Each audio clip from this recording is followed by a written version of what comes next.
What do these things have in common? High-quality concerts, nationally recognized artists, chamber music concerts as part of an annual festival, new and commissioned works. They all happen in St. Louis. It's the Missouri Chamber Music Festival, which is going to take place June 9th through the 20th, 2025. More on St. Louis in Tune.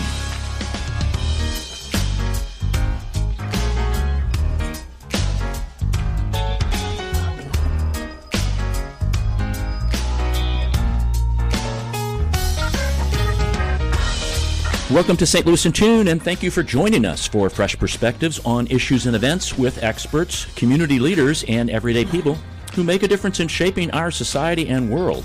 I'm Arnold Stricker, along with co-host Mark Langston. Hey Arnold. Greetings to you, Mark. Yeah, good to hear you. Good to see you. It's good to be seen and good to be heard. Yeah.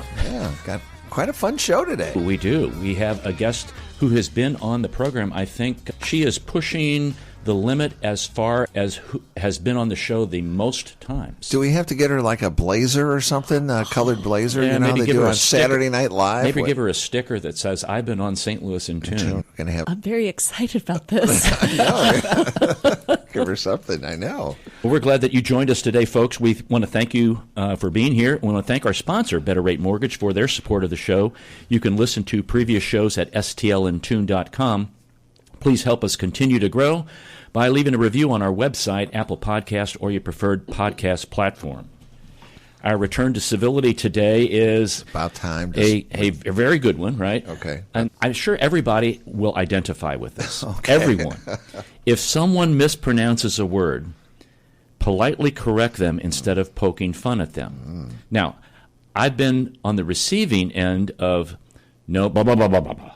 So here's the little added thing. Some people say mispronouncing words is a symptom of an avid reader who's read lots of different words but just hasn't heard them spoken. Or maybe you mispronounce it as we get a little older and we buffer and we can't, what's that word? And, buffer. I like that. We say it wrong. I buffer a lot. But there are people who like to be the walking thesaurus and walking dictionary and the walking correctionist. I know that person. Your mom was an English teacher, right? She was at Webster College at the time. So, yeah, she was. Yeah, we were just talking about it earlier. Yeah. I'd say, "I'm done, Mom." She'd go, "You're cooked." Done means you finished cooking it. You're finished, Mark. You need to say you're finished, not done. So she was always, it falls right in with today's. It's can I do this? I don't know. Have you ever? Yeah, that's right. It's may I, do, right? Correct. So when you mispronounce a word, there's always somebody who will, give it to you, the correction. Some people do it gracefully, and some people are not very graceful in delivering the correction. And sometimes it's controversial, like route and route. Or I actually, when in broadcast school, they told me it was route, like Route 66. So when they're on, Route 3 in Illinois, I'm always like cringing. It should be Route 3. And in music theory class, But they say the professor said root. Root. The root. This is the root of the chord. And I was like, okay. Okie dokie. So if someone mispronounces a word, be nice. Politely correct them instead of poking fun at them. And you have to watch what part of the country you're in, because that's maybe how they pronounce the word. Here we go. That's a whole show right there. Nina Ferrigno's in studio. Nina, welcome back to St. Louis in Tune. Yeah. Thank you so much, Arnold. She is executive director of Festival and the pianist, a founding member of the Boston-based Calyx Piano Trio. Where'd the name Calyx come from? My colleagues, Jennifer and Kathy, and I, when we were trying to name ourselves, we were thinking of lots of different things. But primarily, since we all formed out of playing contemporary music, working with composers, and we knew that we wanted to have balance in our programming, we wanted something to feel very organic. And so Calyx is a botanical term, and it has to do with it's a protective pre-flower. It's a bud, but that's in 3 that opens. Like the most probably recognizable calyx is on a fuchsia plant that hangs down and it opens and then the flower comes out. Oh, yeah. So we were thinking about that in terms of the 3 and having natural elements, and we also really like the graphic nature of the L, the Y, the X. And this was many years ago, over 20 2 years ago now. Wow. Wow. You learned something. That's a wow. Yeah. 20 years. Although, to your point before with pronouncing words, a lot of people will say calyx. I don't know, actually, if it's a either-or pronunciation. I always said calyx. Yeah. Some people would say the phonetic, as they're doing like the phonic portion of it, it may be short A because you got the cal, pal. Right. But Y is often used as a vowel. Wow. I know. This is educational. It is. It's also making me sleepy for some reason. I'm gonna need a break. So you got interesting show coming up here, June 9th through the 20th. There are actually 4 performances, and I would like to go through those a little bit. And you've been doing this for obviously 15 years. Yep. And this one really caught my eye. It's a world premiere performance of Hey, Mr. Drum Machine Man.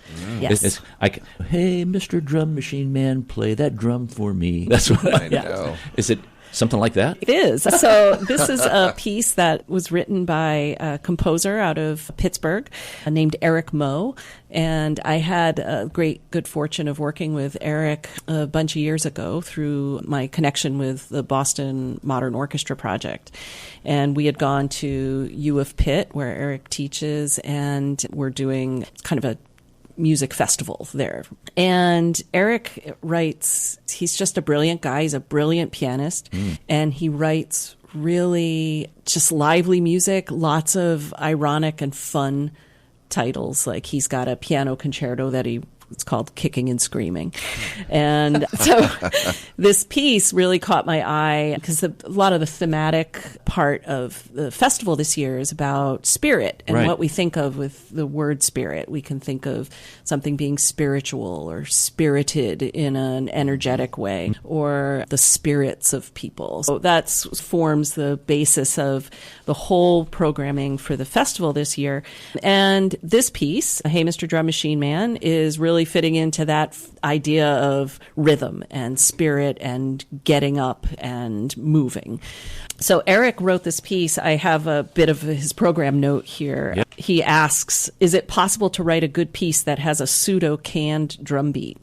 And Hey, Mr. Drum Machine Man attempts to answer this question in 7 action-packed minutes. The world premiere, this actually is a world premiere performance of it with 2 live humans. He has performed this piece with an actual drum machine. Okay. But this is, and it's been really fun. He got very excited when I asked him about doing the piece, and he said, this is going to be a world premiere. And then he's been really working with Kevin Rittenauer, who's playing drum set, and giving us rein to change things, to make sure it fit in with actually having humans do it instead of machines. So he writes here, the relationship between the piano and the drums changes in a larger time frame throughout the piece, and though it flirts with familiarity, Eric says, I think most listeners will find a number of surprises throughout its course. And it is really, he uses a really well-known rock motive in the piano, and it's great. He could have titled this, let's see, what's it? Hey, 2 percussion instruments. Or something. Right. Piano's a percussion instrument, Mark. That's true. What? That's classified as a percussion Is that instrument. Yes. really? Yes. A piano? Yes. Because it's struck. Yes. The keys, you hit the key and Yeah. the hammer hits a So it'd be really interesting to hear that. I have never thought of it as a percun instrument. Most people don't. Fascinating. Yeah. Interesting. You can use that on a trivia contest. I will. That's I know. That's good. I never thought. That's so interesting. you're going to be performing piano on that one? Yes. So what can we? You gave us a little glimpse into that. Give us a little bit more. What do we expect to hear? Is it more rhythmic? Is it more tonal? In that piece? Yes. Yes. So the piece it's really, this is going to sound ridiculous to say, it's very catchy. The drum set is just rocking out back there the whole time. And there's a lot of dynamic shiftings. And piano, it's a really virtuosic part, but it's lyrical. There's this sort of bass line that's very, really pulled right from a Jimi Hendrix tune. Oh, wow. And then the right hand of the piano starts to percolate. I think that's a good Yeah, that's word a good for word it. for it. Yeah. In the middle of the piece, we all of a sudden get like kind of a full-blown lyrical melody. But the whole time, this drum set is pushing and urging. And then the whole thing explodes at the end with what was fast goes breakneck fast. That drummers, it's like you have to be in shape. You just can't get up there and I'm going to play the drum set. It's you wear yourself out real fast. It's like running a 100-meter dash. Exactly. 15 times or something. And Kevin Rittenauer is just a fabulous musician. He's one of the percussionists in the St. Louis Symphony. And though I knew I wanted to do this piece, I actually had approached Kevin about a year ago to see about having him curate the rest of the program. I knew I wanted this idea of what we talked about before, just having things be rhythmically spirited. But I also wanted to put together a performance, a concert that was going to make sense for a percussionist. So Kevin jumped in and cool. So Kevin brings a different perspective totally. as a percussionist to the whole thing. Yes, and I had asked him to think about doing this, and when he put this beautiful program together, it was really lovely. He had mentioned to me, he was like, often percussion is presented alone, and he wanted to do the exact opposite and program a lot of mixed ensembles, including no drum solos then. No, we're doing the Elliott Cole flower pot music, which is for two percussionists that are playing neat. 8 flower pots. And that's quite a beautiful piece. They have a lot of imagination and creativity built into it because they get to choose the timbre of the pots that they're using. That's a great way to put it, imagination. It really is. It's different. Yeah. How they do that. Yeah. And the sound that it makes is that's what really pulls me in. Yeah. I would be curious if some of those were like all dry pots, or some of them had some moisture put on them. If they changed the timbre at all. It's true. I think they are all just empty pots, but it's the different material in the ceramics and of that and the size. This is for all those parents out there and teachers where you've got those couple kids that just were beaten on the desk or something.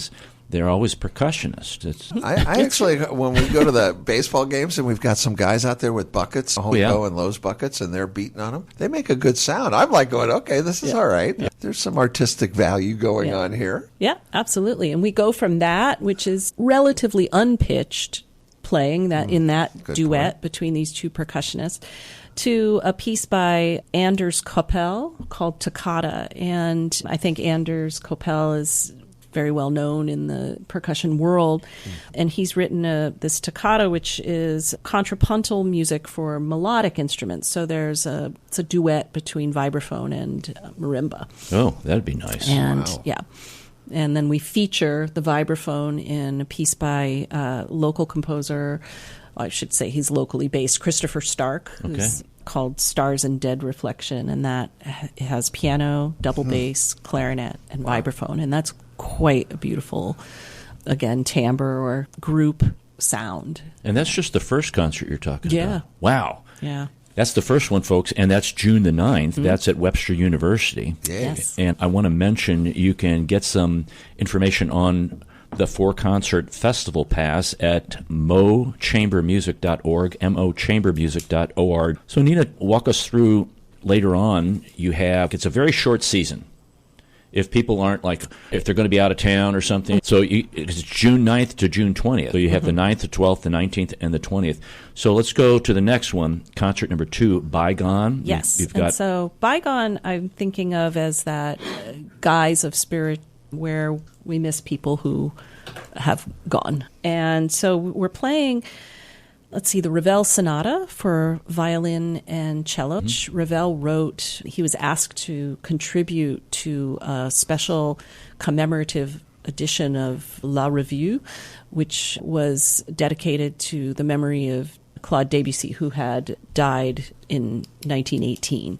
And this was in 1920 when Ravel was asked to do this. So the first movement of this incredible piece was submitted for that. He finished the rest. It's a 3-movement work, and he finished the rest of it in 22. And then we play the Debussy string quartet, which in and of itself was like a dedication to Fauré, but also just to show just what was going on in the composition. This was in a particularly fertile era for Debussy. It was written in the 1890s, and it's really where he establishes his creative voice, because he was just an incredible innovator. And it's interesting what's going on historically during that time. If you're listening to music of 1890s, you would think, because we're Western, you would think, okay, what's going on in the United States, but what's going on in Europe and what's going on politically in Europe and things like that. People are responding musically and in literary areas to the things that are going on. And the last piece on that concert is another homage work. It's by modern composer Georgi Kurtag, and it's an homage to Robert Schumann. And this is played brilliantly by clarinetist Tsuying Kwang, violist Chris Tantillo, and pianist Shen Wen. And it's a very colorful work in 6 movements, I believe. And each one, Kurtag kind of takes on,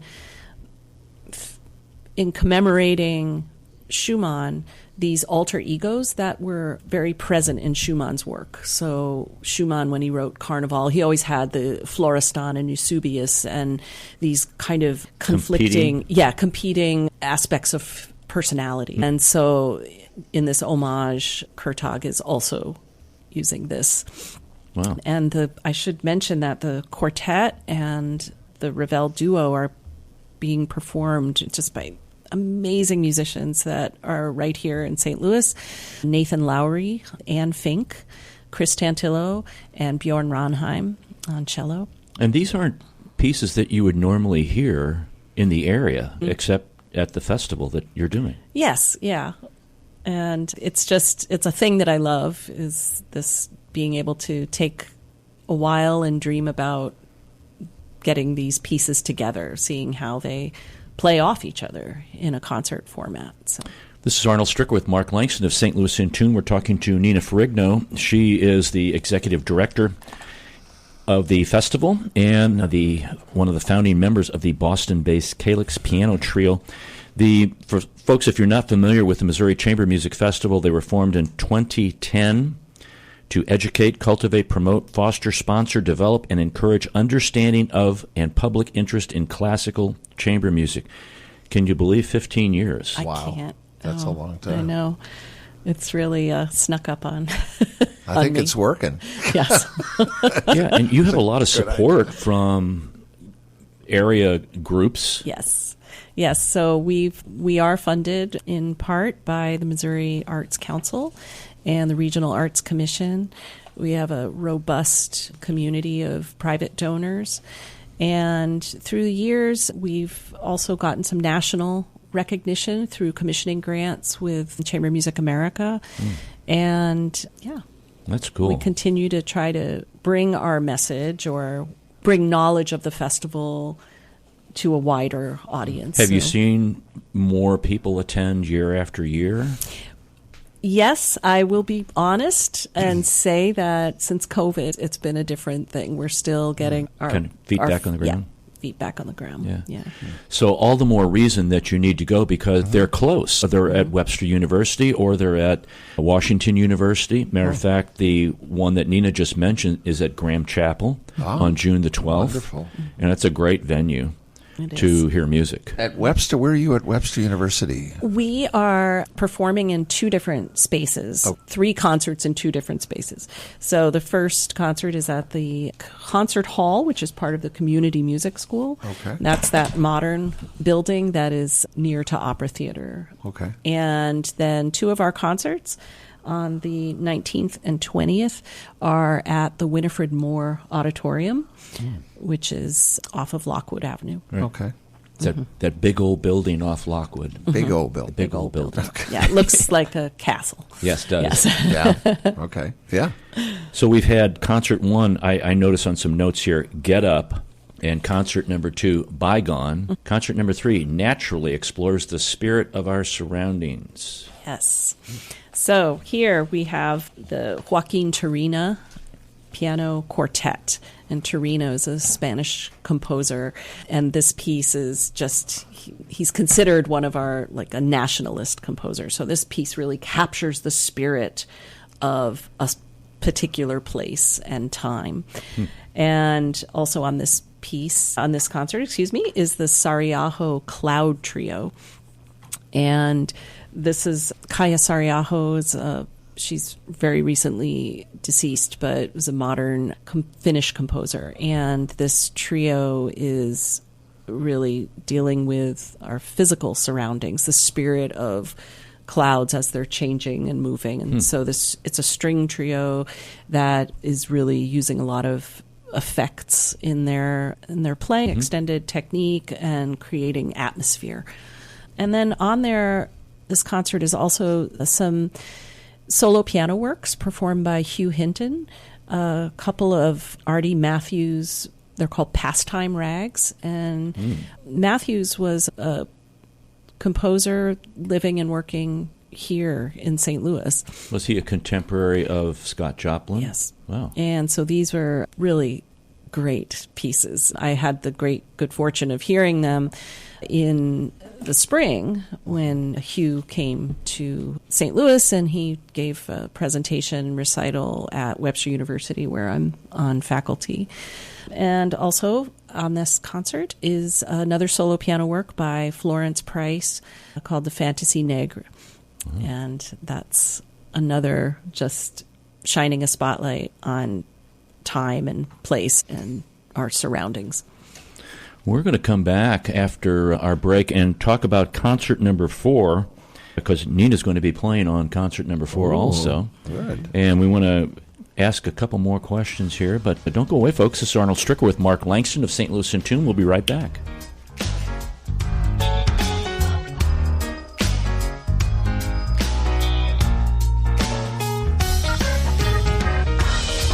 As strange as it may sound, at Better Rate Mortgage, we love talking to people about mortgages. Everyone in St. Louis promises a better mortgage rate, but what you really need to turn that perfect house into your dream home is a better mortgage. At Better Rate Mortgage, we open the door to so much more. So where are you in the home buying process? Researching? Maybe wondering how much you can afford? House hunting? Get a pre-approval from Better Rate Mortgage. Ready to buy. Our team is ready to make your mortgage process fast and easy. Whether you're purchasing your first home or taking cash out to make your dream home even dreamier, our door is open. Come on in and get started today. We'll show you how. Call Sean directly at 314-375-3293 or online at betterratemortgage.com. Remember, at Better Rate Mortgage, a better rate is just the beginning. betterratemortgage.com. NMLS ID 401335, an equal housing lender. The United States has a strong tradition of welcoming newcomers and refugees.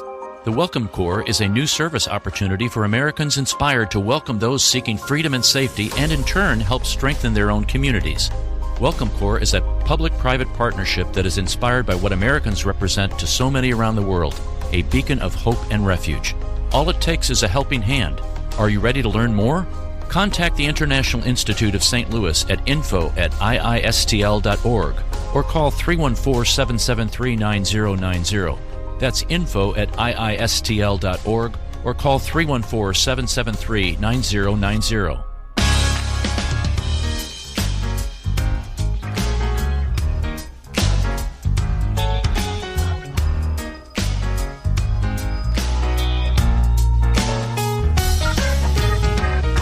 Welcome back to St. Louis in Tune. This is Arnold Stricker with Mark Langston. We are talking to Nina Ferrigno about the upcoming Missouri Chamber Music Festival, and that is taking place from June the 9th through the 20th. And folks, you can get tickets at mochambermusic.org, mochambermusic.org. And we've talked about the first 3 concerts, but Nina just informed me there's a special, she's got something up her sleeve right now she's going to tell us about. Really? Thanks. We are offering a free event, and this is on June 17th at 12 noon, also at the Winifred Moore Auditorium of Webster University. And what it is, a chance to get a preview and delve inside a bit this last concert. So we're performing a very large-scale work for 2 pianos. Hugh Hinton and I will be the performers, and also handling this, I guess for all intents and purposes, a lecture demonstration by Oliver Messiaen, and it's called Visions de l'Amen.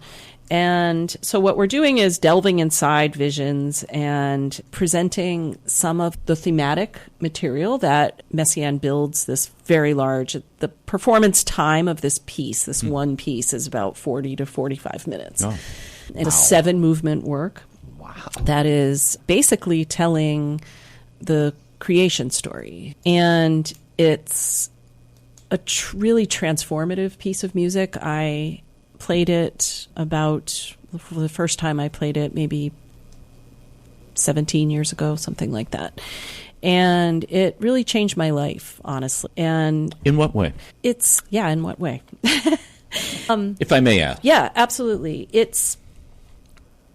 You really journey through this music. Mm-hmm. You go through something when you're playing it, and hopefully when you're hearing it too. And it's a piece that is, what he says about it, the piece takes its inspiration from a quote of Ernest Hello, which is, Amen, the word of Genesis, which leads to Revelation. Amen, the word of Revelation, which is the consummation of Genesis. And he says that this piece is composed for all who give thanks, are living in gratitude for their existence, basically. And when he wrote this piece, it was commissioned for the Concerts de la Pléiade that were held during the German occupation of Paris. And Oh, wow. so in 1943. And Messiaen, I think people maybe do know that he had been interned in a work camp during the occupation. And that's where he had written another very spiritual and deep work, the Quartet for the End of Time. So the piece is, it starts with the creation of the world, basically. And so the way that comes up musically, and it's just something that really sticks with you. He's written the piece, he wrote the parts for himself and his wife, Yvonne Loriot, who was also a fabulous pianist, to play. And he explains that each of the pianists has a different role. He assigned the primo part, which is usually considered the first part, to have all the rhythmic difficulties, chord clusters, all that has speed, charm, and quality of sound.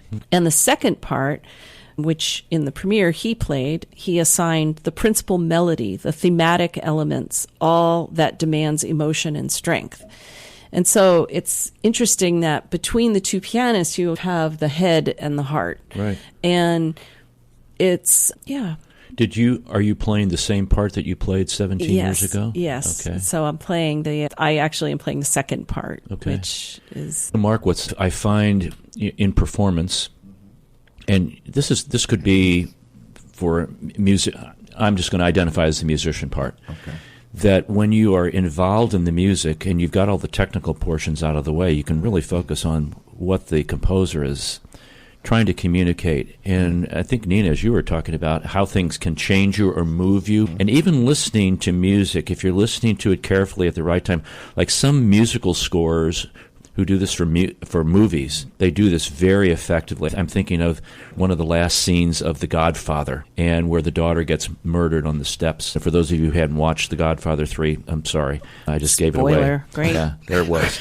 But how music can capture a moment, and if you got something visually to look at, but even if you don't, if you're just closing your eyes and you're just listening, how music can just grab you and move you in your emotion. A lot of it depends upon where you are emotionally at the time. You can have different emotions with that. True.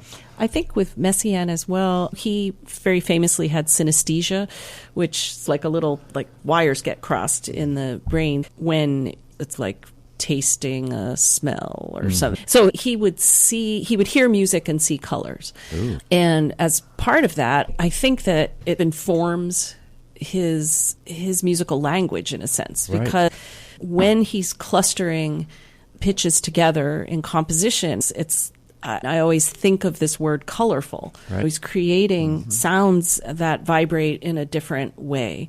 And we will be adding that dimension of light to this performance. We have, for each of the 7 movements, a different ambient light that will change. I can tell you that, back to your original question of how did it affect me so deeply, and I started to think of the word amen as the truth of something.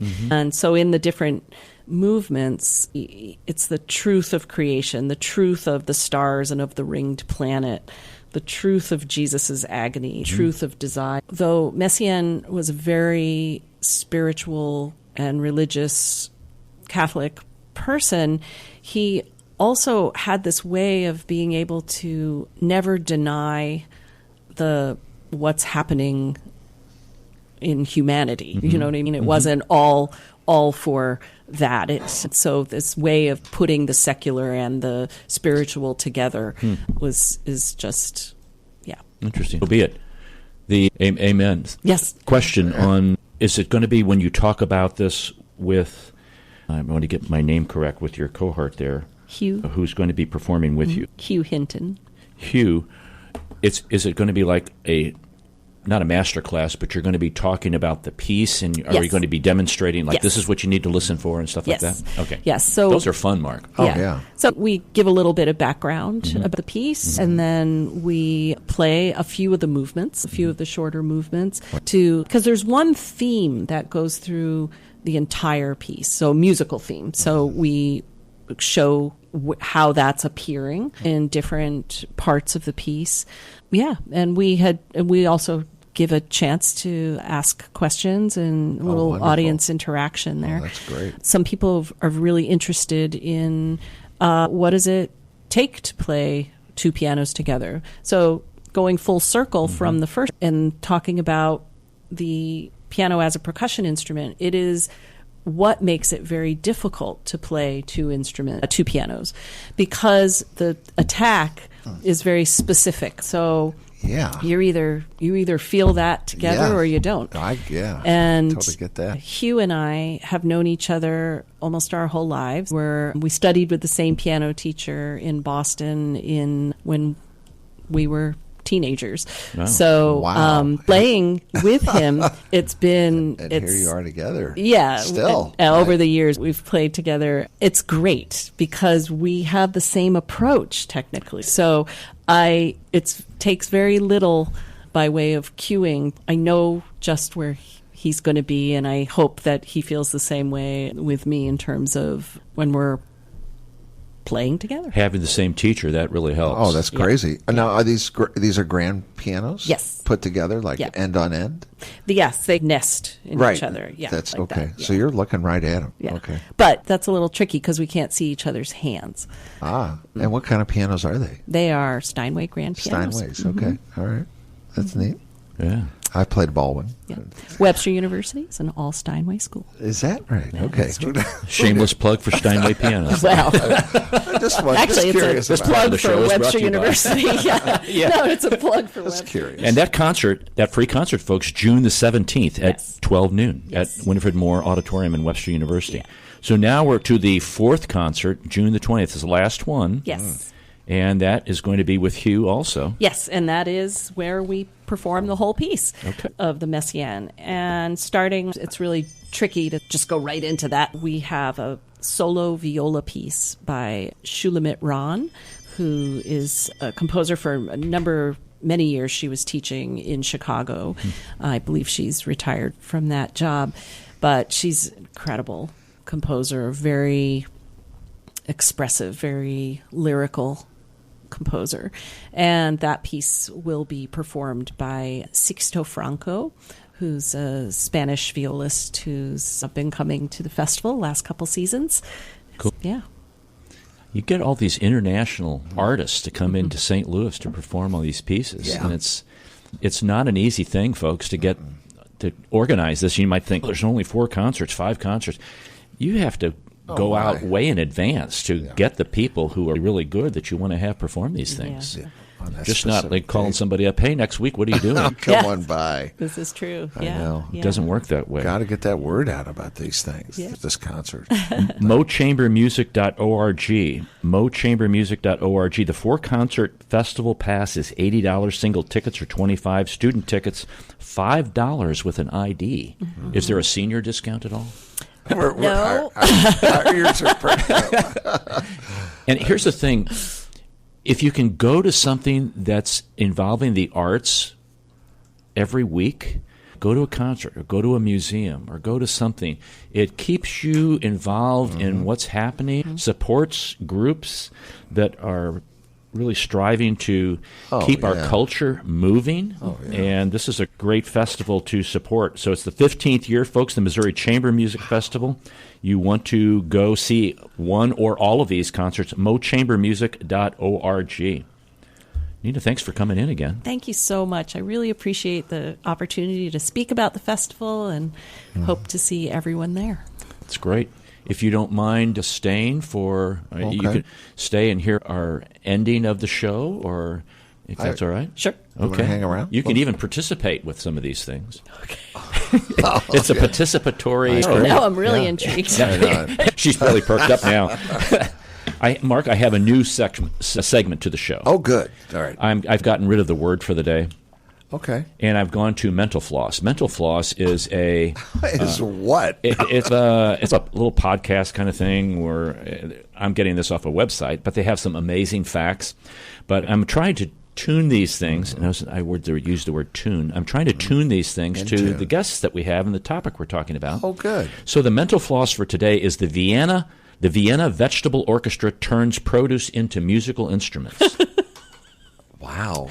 It's a group recently set a world record for the most concerts performed by a veggie-powered band. 344 shows and counting. Come on. And I guess the garden pots, but yeah, they utilize instruments made of carrots, leeks, pumpkins, artichokes, etc.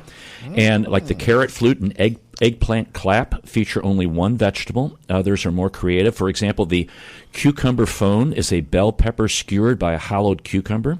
The veggies are typically hollowed with drills and cut with knives and other tools to create the desired sound. Wow. And other instruments like the celery guitar, they need to be plugged into sound generators to produce tones. The celery. And you can go to YouTube and see some of these food instruments demonstrated and the unexpected sounds that they make. I have to jump in and just say that there's a barrier to performing this because you can't fit people even into a large-scale freezer because this has to be refrigerated. Oh, yeah. You can't play the cucumber thing on a hot day. Well said. That's great because they do say this. The musicians don't let the edible equipment go to waste. They're only good for one performance. They distribute them to the audience after each concert. Gross. Either raw or cooked into a soup. All right, your hands, and you've been blowing on this? That is gross. So the unsalvageable produce is used for organic composting. And they have a 10-person ensemble recently set a Guinness World Record for the most concert performed by musicians who play vegetable instruments. I don't... not sure about this. So there's Mental Floss for the day, and it was the Vienna Vegetable Orchestra turns produce into musical instruments. Now, here's where my mind goes. My mind goes to New Year's Eve and the Vienna Philharmonic playing. Yeah, are they going to play the magic flute but turn it into the magic cuke? Wow, that's really good for you. The magic leek. I like that. I want to hear some Strauss from the Vienna Vegetable Orchestra. There you go. That's it. Ladies and gentlemen, here they are. All right. You don't want them slipping on a banana peel, though. Yeah.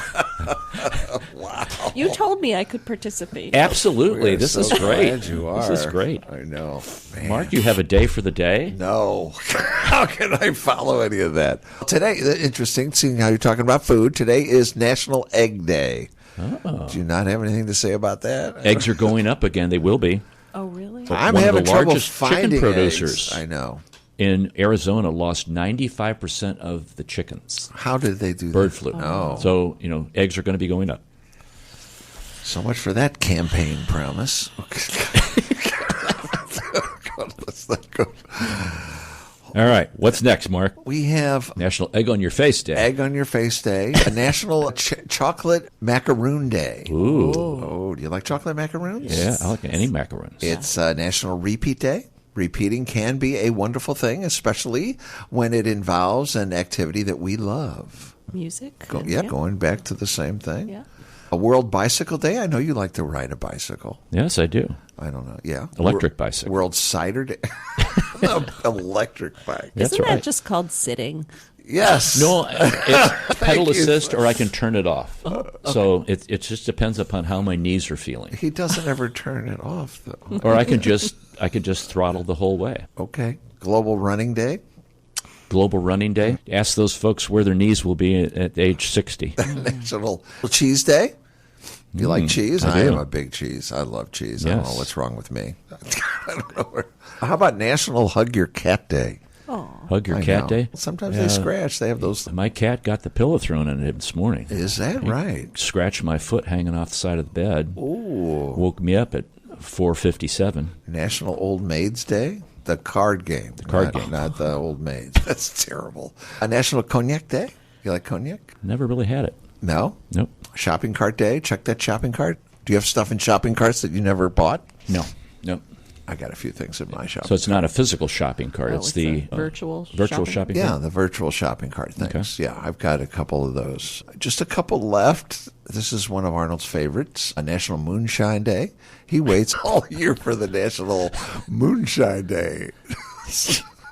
Just wait, I've got the jokes for you, Mark. Oh, no. Let's see. I don't know if I have a hot air balloon day. Have you ever been up in a hot air balloon? I've not. Love it. Been up many times. Really? I was even in the hare and hound race, and I was the hare. Really? That was spectacular. It's Six Flags.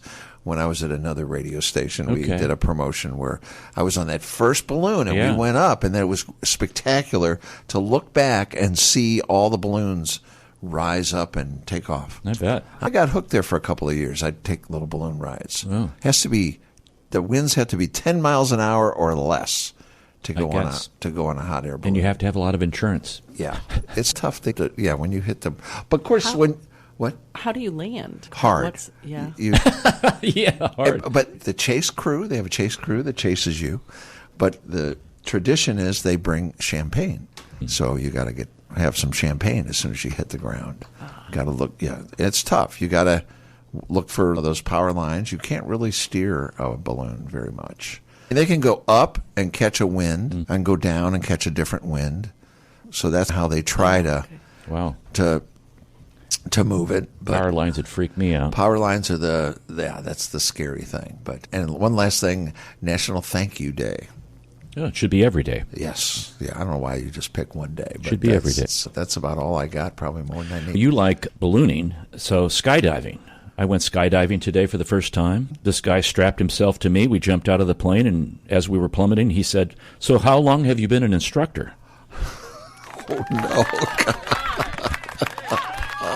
Have you been in one of those moods where you don't really know what's wrong, but you feel really irritated with everyone and everything? Yep. This morning, I talked about the cat, but this morning I saw a neighbor talking to her cat. It was obvious that she thought her cat understood her. I came to my house, I told my dog, and we just laughed a lot. Unbelievable. I have to put up with this all the time. That's what I'll let you know. Let's see here. Oh, there's more? Yeah. Oh, that's too bad. There we go. Out of all my body parts, my eyeballs are in the best shape because I roll them like 342 times a day. There you go. Thank you. Take a bow. Okay, that's good. Oh, and how do people go to sleep as soon as they close their eyes? Have you ever found that out? Some people, like, boom. It takes me 3 hours, 11 pillow flips, 7 different positions, 2 trips to the bathroom, and a partridge in a pear tree. Wow. It's a tough room, isn't it? And I need everyone to wish me luck because I have a meeting later at the bank, and if all goes well, I will be out of debt. I'm so excited I can barely put my ski mask on. One more time, please. And let's see. Here we go. Last one, Mark. No. He goes, thank goodness. Thank goodness. I helped my neighbor out with something this morning, and she said to me, I could marry you. I couldn't believe it. You do something nice for someone, and they threaten to ruin your life in return. That's a kick a bow, will you please? All right, kick a bow. Not really, folks. Not really. Thanks for listening. That's all for this hour. If you've enjoyed this episode, you can listen to additional shows at stlintune.com. Consider leaving a review on our website, Apple Podcasts, Podchaser, or your preferred podcast platform. Your feedback helps us reach more listeners and continue to grow. I want to thank Bob Berthasell for our theme music, our sponsor, Better Rate Mortgage, our guest, Nina Ferrigno, and co-host Mark Langston. And we thank you, folks, for being a part of our community of curious minds. St. Louis in Tune is a production of Motif Media Group and the U.S. Radio Network. Remember to keep seeking, keep learning, walk worthy, and let your light shine. For St. Louis in Tune, I'm Arnold Stricker.